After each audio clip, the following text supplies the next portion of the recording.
মা বোনেরা মাসিক অবস্থায় ভুলেও এই 5টি খাবার খাবেন না, তাহলে আপনি ধীরে ধীরে ক্যান্সারের দিকে আক্রান্ত হবেন, অথচ আপনি নিজেও জানবেন না। প্রিয় মা এবং প্রিয় বোনেরা আমার, মা বোনদের মেনস্ট্রুয়েশনাল পিরিয়ড হওয়া এটা একেবারে স্বাভাবিক বিষয়, আর এটা যালিকা হুকমুল্লাহ ইয়াহকুমু বাইনাকুম, এটাই হচ্ছে আল্লাহ তাআলার বিধান। কিন্তু অনেকে লজ্জায় এটা বলতেও চায় না, এটা জানতেও চায় না, অথচ এটা হচ্ছে আল্লাহ তাআলার একটি বিধান।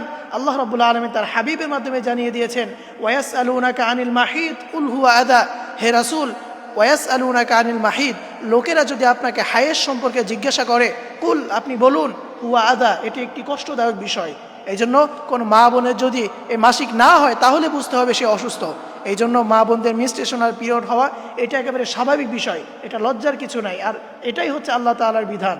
এই জন্যই মেনস্ট্রুয়েশনাল পিরিয়ড হওয়া এই অবস্থায়, এই মাসিক অবস্থায় ভুলেও কোনো মা এবং বোন এই 5টি খাবার খাবেন না, তাহলে আপনি ধীরে ধীরে ক্যান্সারের দিকে আক্রান্ত হয়ে যাবেন, অথচ আপনি এটা নিজেও জানবেন না। তার ভিতরে 1 নম্বরে যেই খাবারটা খাবেন না সেটা হচ্ছে দুধ, চিজ বা দই। এই 3টি খাবার কখনো আপনি মাসিক অবস্থায় খাবেন না, কারণ এই খাবারগুলোর ভিতরে এমন কিছু হরমোন থাকে যেটা আপনি মাসিক অবস্থায় যদি খান তাহলে আপনার উপর মারাত্মক ধরনের ইফেক্ট পড়ে যেতে পারে। এই জন্য এই মাসিক অবস্থায় কখনো আপনি এই খাবারগুলো খাবেন না। এগুলো অনেক শক্তিশালী খাবার, এটা ঠিক আছে, কিন্তু মাসিক অবস্থায় আপনার শরীরটা অনেক দুর্বল থাকে।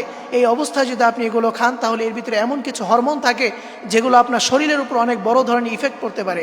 এই জন্য 1 নম্বরে দুধ, চিজ বা দই, এই 3টি জিনিস কখনো আপনারা খাবেন না। এবং 2য় নম্বরে যে খাবারটি খাবেন না সেটা হচ্ছে জাঙ্ক ফুড, অর্থাৎ যেটাকে আমরা ফাস্ট ফুড বলি, অর্থাৎ তৈলাক্ত কোনো জিনিস অথবা তেলে ভাজা, অতিরিক্ত তেলে ভাজা যে জিনিস, এই জিনিসগুলো আপনার সবসময় এড়িয়ে চলবেন। এটা আপনি মাসিক অবস্থায় কখনো খাবেন না। এবং 3য় নম্বরে মা বোনেরা মাসিক অবস্থায় যেই খাবারটি খাবেন না সেটা হচ্ছে কুল ড্রিঙ্কস, অর্থাৎ অতিরিক্ত ঠান্ডা কোনো জিনিস আপনারা খাবেন না।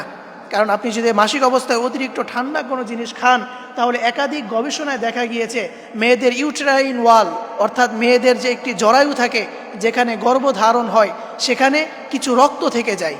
প্রিয় মা এবং প্রিয় বোনেরা, আপনি যদি অতিরিক্ত ঠান্ডা জিনিস এই মাসিক অবস্থায় খান তাহলে আপনার মাসিকের কিছু রক্ত আপনার সেই জরায়ুতে থেকে যায়, এবং এটা যদি এভাবে চলতে থাকে তাহলে 5 বছর 10 বছর পরে গিয়ে আপনার মারাত্মক ধরনের ইফেক্ট পড়ে যেতে পারে, আপনার ক্যান্সারের দিকে আক্রান্ত হয়ে যাবেন, এবং এগুলো খুবই মারাত্মক ক্যান্সার। এই জন্য 3য় নম্বরে আপনি কখনো কুল ড্রিঙ্কস খাবেন না।